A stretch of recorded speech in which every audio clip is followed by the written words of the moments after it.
On s'est réunis ce jeudi 7 mars 2024 en réunion du comité exécutif. Et vraiment, ça a été une très longue réunion, comme vous le constatez d'ailleurs. Une réunion qui a commencé à 10h30 ce matin et qui a fini à minuit et demi. C'est pour dire tout l'intérêt que nous avons mis comme atout pour pouvoir décortiquer et analyser tous les points de l'ordre du jour. Alors, ce qu'il faut retenir, entre autres, c'est au niveau des compétitions nationales, nous avons beaucoup parlé, des compétitions internationales, nous avons parlé aussi, nous avons évalué aussi la CAN. Et puis, nous avons parlé des commissions,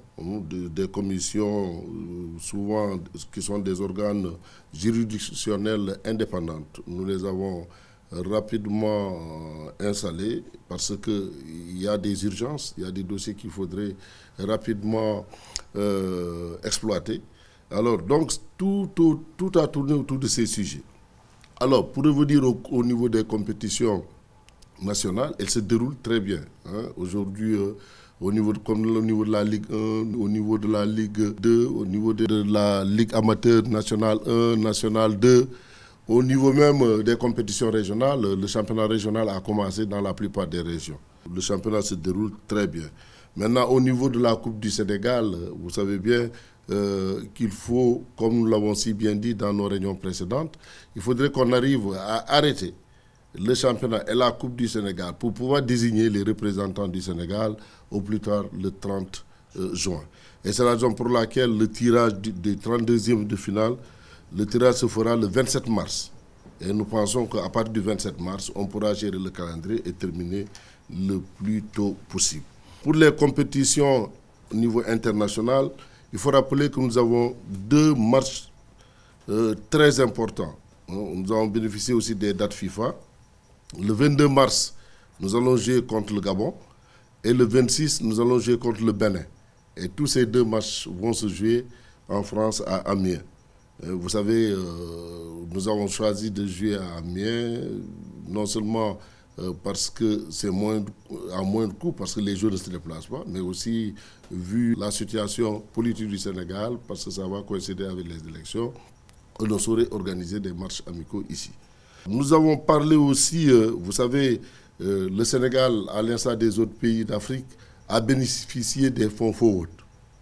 C'est le lieu de féliciter la fédération, l'administration de la fédération, pour la gestion rigoureuse de ces fonds. On a tellement bien géré qu'il reste même des fonds, mais comme le principe à la FIFA, même s'il reste des fonds, il faut les restituer. Nous allons donc les restituer à la FIFA et ces fonds ne seront pas perdus parce qu'ils vont être reversés encore à la Fédération sénégalaise de football qui va proposer d'autres projets nouveaux en vue de pouvoir consommer l'argent qui nous a été attribué. Donc dans le cadre du fonds forward 1.0 et 2.0, tout en sachant que 3.0 aussi va nécessiter la création de plusieurs projets encore allant dans le sens du développement de notre football. Alors, au niveau des commissions, au niveau de la CAN, justement, il faut dire que nous avons bien analysé tous les rapports.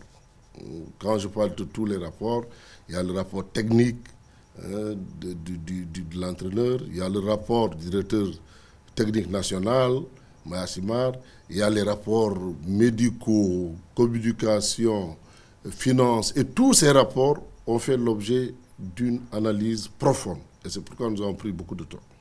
Mais ce qu'il faut retenir, après exploitation des différents rapports, le comité exécutif estime que malgré l'élimination précoce du Sénégal par le futur vainqueur qui est la Côte d'Ivoire, nous avons noté qu'il y a eu au niveau de la compétition des progrès notoires, ça il faut le reconnaître, des progrès notoires ont été relevés dans l'organisation et la participation de la CAN 2023.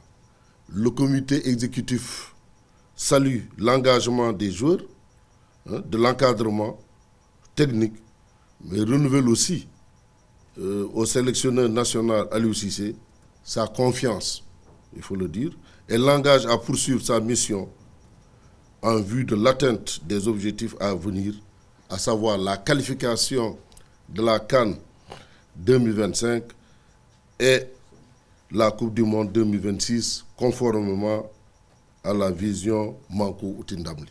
Ça, il faut le retenir. Nous avons donc renouvelé notre confiance à l'UCC, parce qu'il faut noter, comme tout le monde le dit, aujourd'hui le Sénégal est classé 17e au niveau du rang mondial, classé 2e au niveau africain. C'est le lieu de remercier tous les acteurs. Quand je parle de tous les acteurs, remercier l'État du Sénégal, vraiment qui nous a beaucoup soutenus.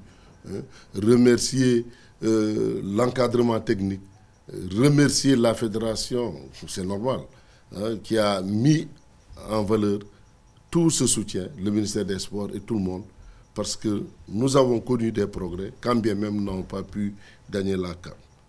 Alors, c'est la raison pour laquelle nous avons aussi, au-delà de cette évaluation au niveau technique, nous avons parlé, comme je l'ai dit, de plusieurs éléments qui, pour nous, peuvent contribuer à asseoir véritablement une politique de développement sportif et accroître encore les progrès de notre football pour atteindre l'objectif, comme on l'a si bien dit, une vision, une philosophie qui s'exprime, Manko Outindamli.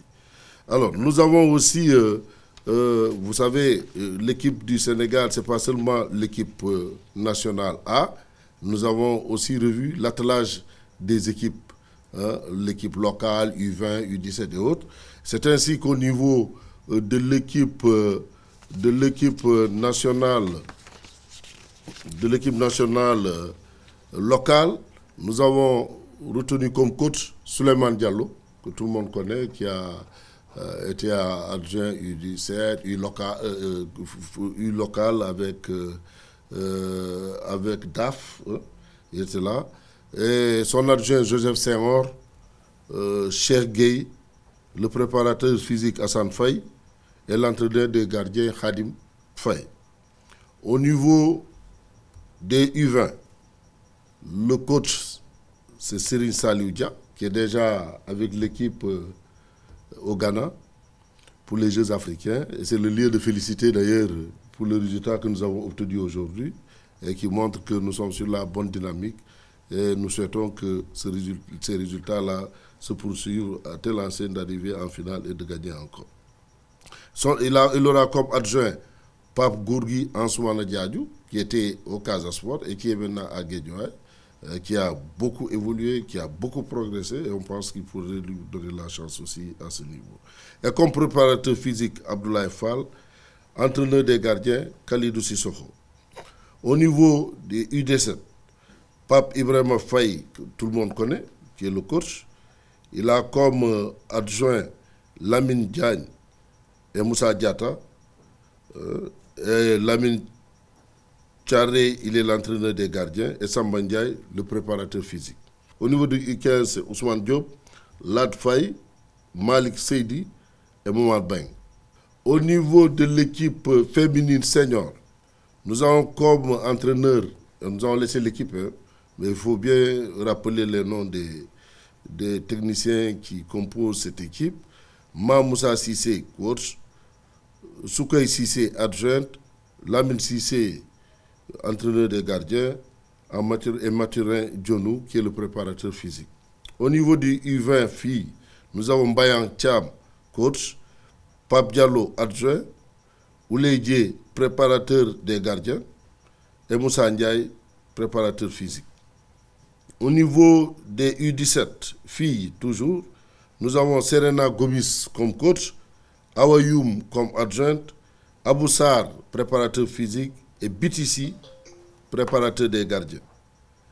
Au niveau des U15, nous avons Walimata Sey, coach, Mariama Boy, adjoint, Christian Bass, préparateur physique, et Mariama Diop, gardien. Et nous avons aussi en futsal, garçon, Aliou Seynou Sen, qui est le coach, Alain Kabou, qui est son adjoint, et Mohamed Gandou. Et nous avons fini par le futsal pour les filles, Walimata Sey, qui est le coach, et Mariama Boy, qui est son adjoint. Je vais parler aussi des commissions juridictionnelles indépendantes. Et il y a 2 commissions principalement. La commission discipline dont le président est le magistrat Mohamed Diop, Pape Mohamed Diop, et la commission recours dont le président est maître Abdelkader Niang. Voilà ceux qui président ces commissions, mais il y a des membres de ces commissions-là qui vont compléter le grand groupe. Parce qu'il faut le dire, c'est des commissions importantes qui jouent une stabilité dans la suite de tout ce que nous faisons. C'est pour dire que vraiment, tout s'est bien passé. Ça a été très long, mais ça a mérité d'être analysé en profondeur. C'est le lieu de féliciter tous les acteurs qui ont pris part à cette rencontre et dire que notre football est aujourd'hui un football cité en référence.